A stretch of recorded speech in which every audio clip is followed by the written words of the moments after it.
Welcome to our channel Home Study 24/7 Home Study 24/7 আমাদের চ্যানেলে সবাইকে স্বাগত জানাই।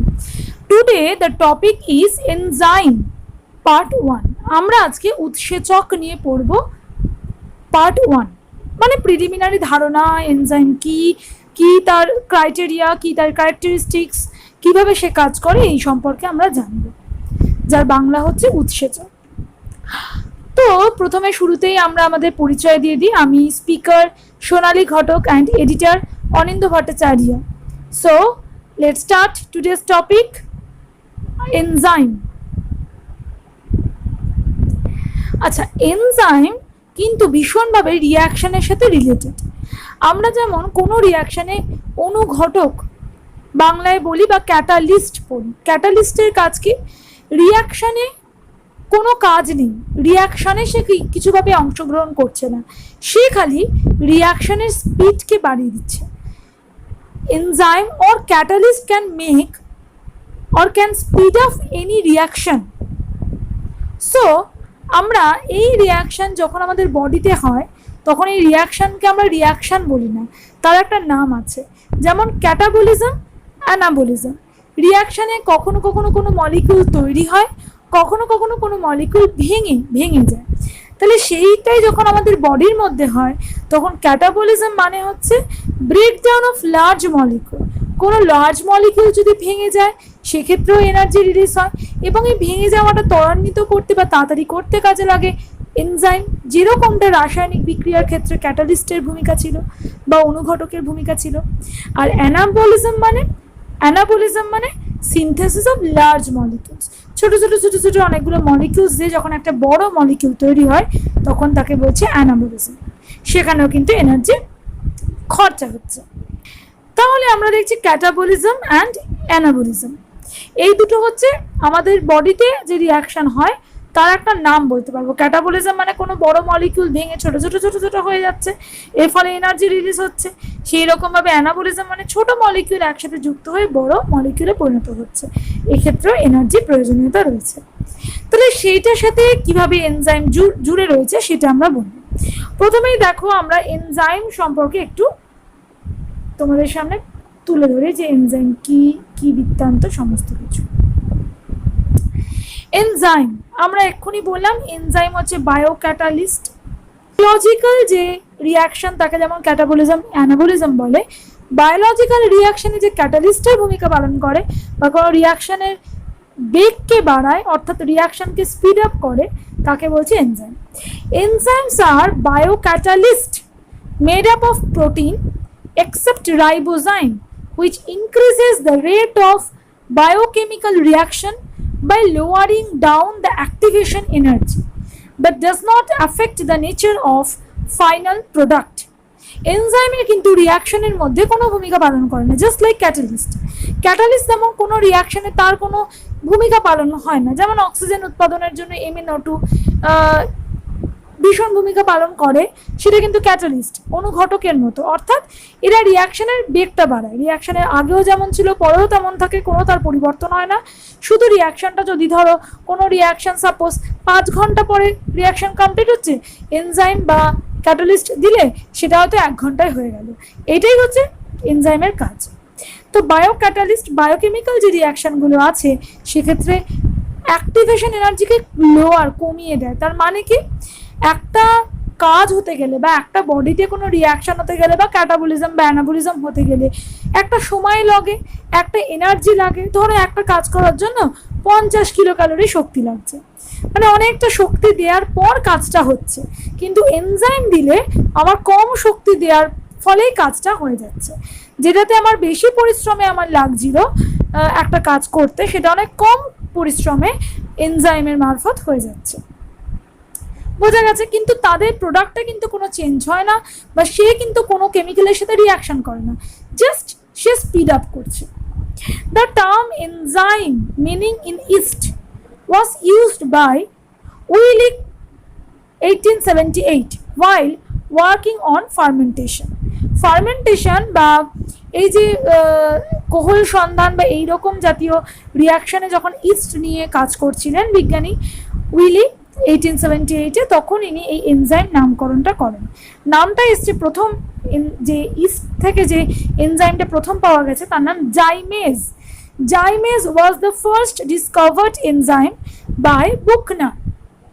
The first purified and crystallized enzyme was urease from Cannavelia or jack bean and suggested that enzymes are proteins.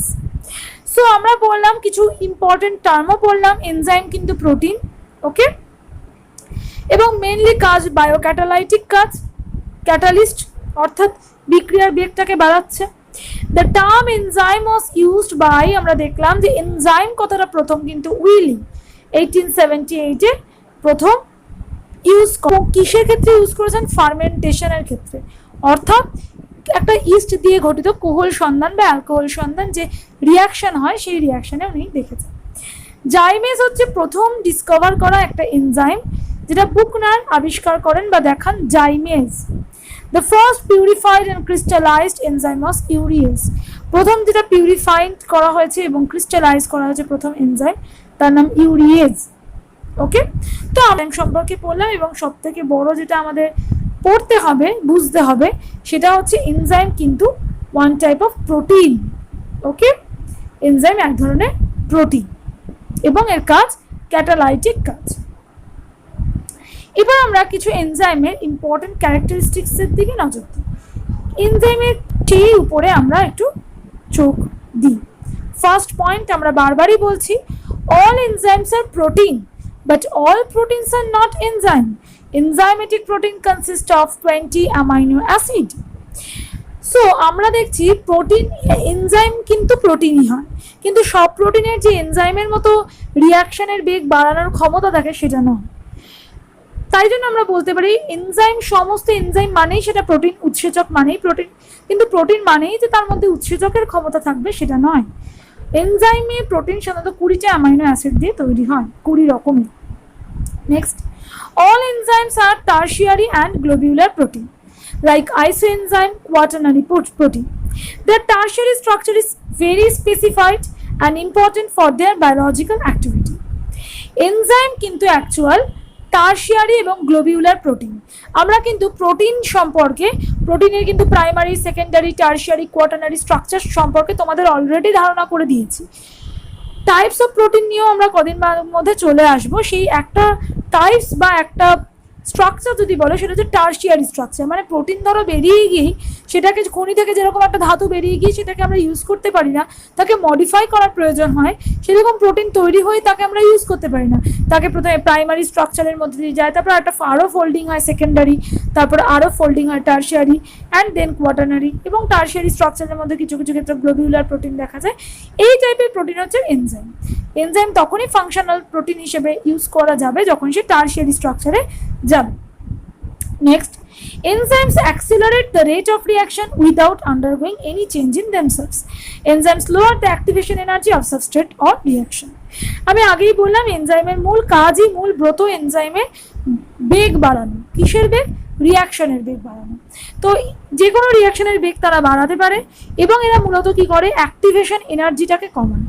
একটা যে কোনো রিয়াকশনকে active করতে গেলে যে এনার্জি দরকার, সেই এনার্জিটা একটা রিয়াকশনের তো একটা রিয়াকশন কমপ্লিট করতে গেলে অনেক এনার্জি দরকার। এনজাইম ইউজ করলে সেই এনার্জিটা অনেকটা কম লাগে, তাই জন্য অ্যাক্টিভেশন এনার্জি অনেক কমে যায়। একটা রিয়াকশনকে অ্যাক্টিভ হতে যে এনার্জি লাগতো আগে, ধরো 50 কিলো ক্যালোরি এনার্জি লাগছে, সেটা তো 20 কিলো ক্যালোরি লাগছে যখন আমি এনজাইম ইউজ করছি। Enzymes are macromolecules of amino acid which are synthesized on ribosome under the control of gene. তাহলে এনজাইম কিন্তু অ্যামাইনো অ্যাসিডের একটা ম্যাক্রোমলিকিউল বলতে পারি আমরা, ওকে, যেটা রাইবোজোম দিয়ে সিনথেসিস হয়। যেরকম রাইবোজোম যেমন প্রোটিন সিনথেসিস হয়, এনজাইম যখন একটা প্রোটিন, তো ন্যাচারালি রাইবোজোম থেকে এনজাইম সিনথেসিস হবে। Molecular of enzymes are higher and these are colloidal substance. Molecular weight কিন্তু এনজাইমের অনেক বেশি হয় এবং একটা কোলয়েডের মতো, কোলয়েড আমরা কি না দ্রবীভূত না অদ্রাব্য, এর মাঝামাঝি একটা বস্তু, ঠিক আছে, কোলয়েডিয়াল সাবস্টেন্সের মতো এরা কাজ করতে পারে। তাহলে মূলত আমি এনজাইমের কিছু ক্যারেক্টার পড়লাম, আরও অনেক ক্যারেক্টার থাকে, বাকি ক্যারেক্টারগুলো পড়ি। ধরো কি বলছে দেখি। Enzymes are very, very sensitive to pH and temperature. Optimum temperature for enzyme is 20 to 35 degree.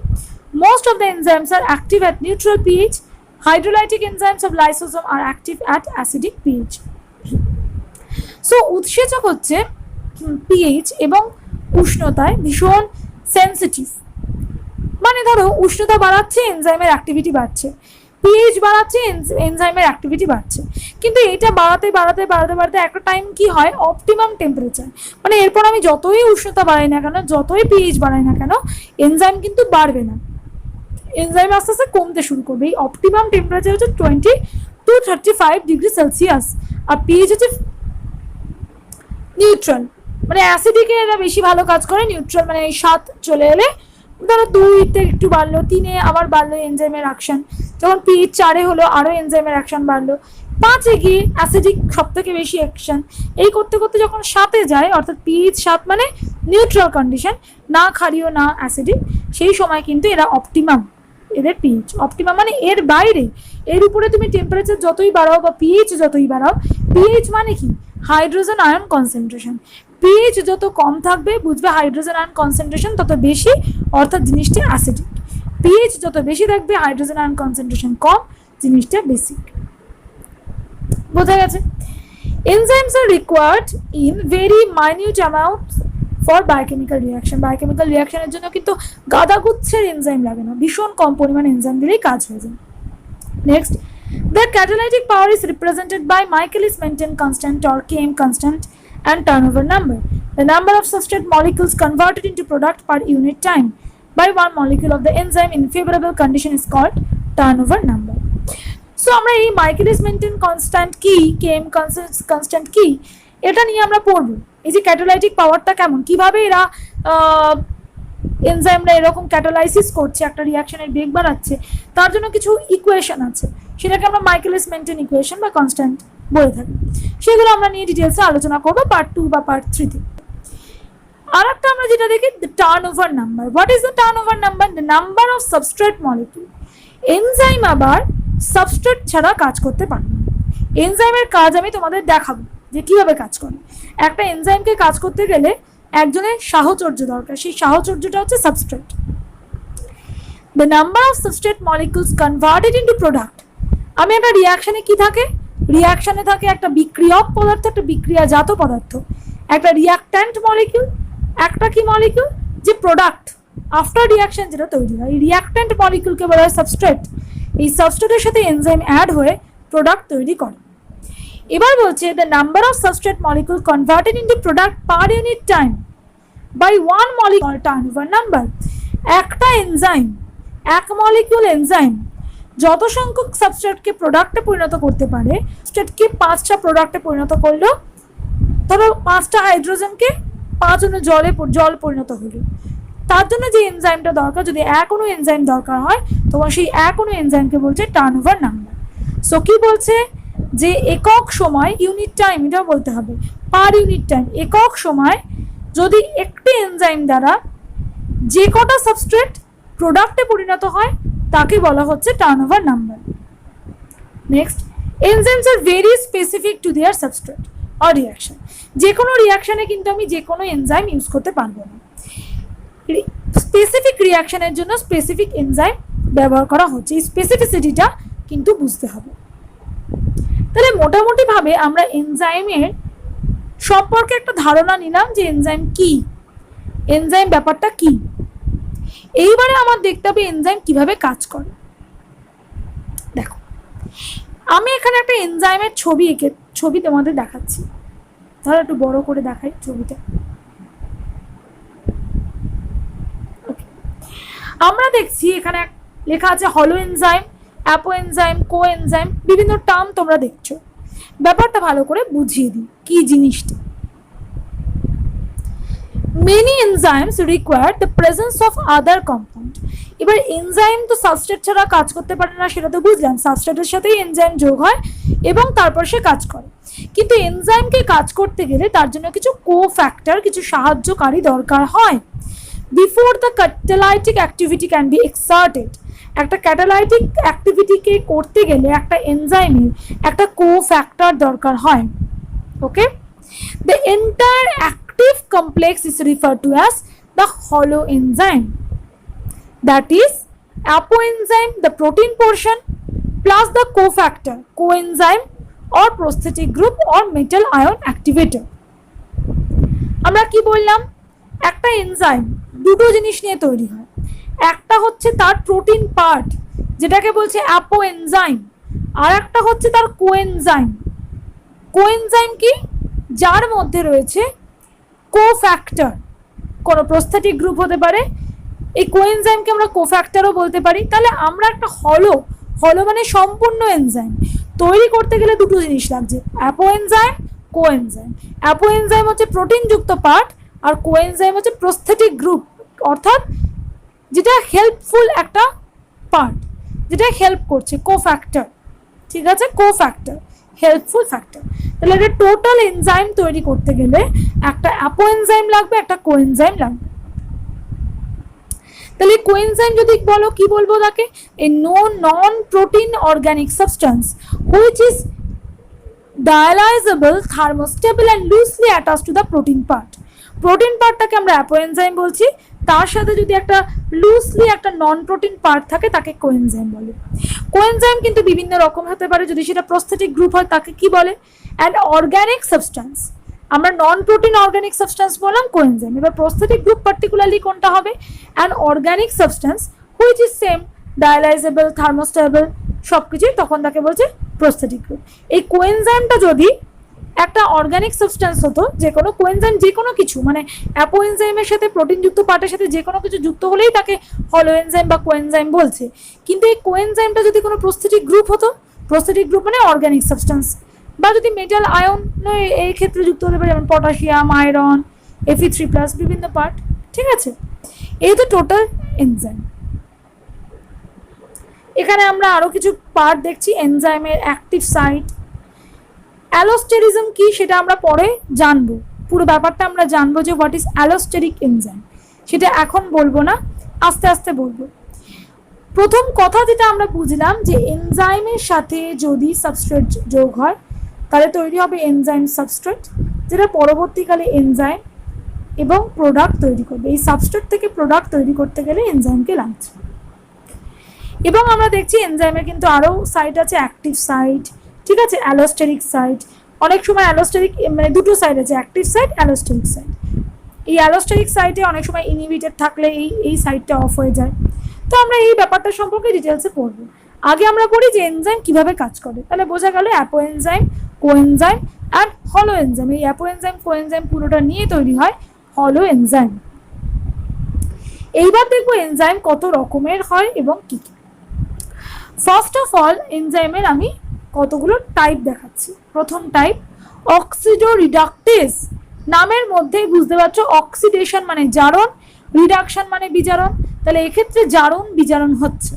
জারণ মানে কি, অক্সিডেজ মানে পাতি ভাষায় আমরা কি বলি, জারণ মানে অক্সিজেন যুক্ত হওয়া বা হাইড্রোজেন বিয়োগ হওয়া, আর রিডাকশন মানে হাইড্রোজেন যুক্ত হওয়া বা অক্সিজেন বিয়োগ হওয়া।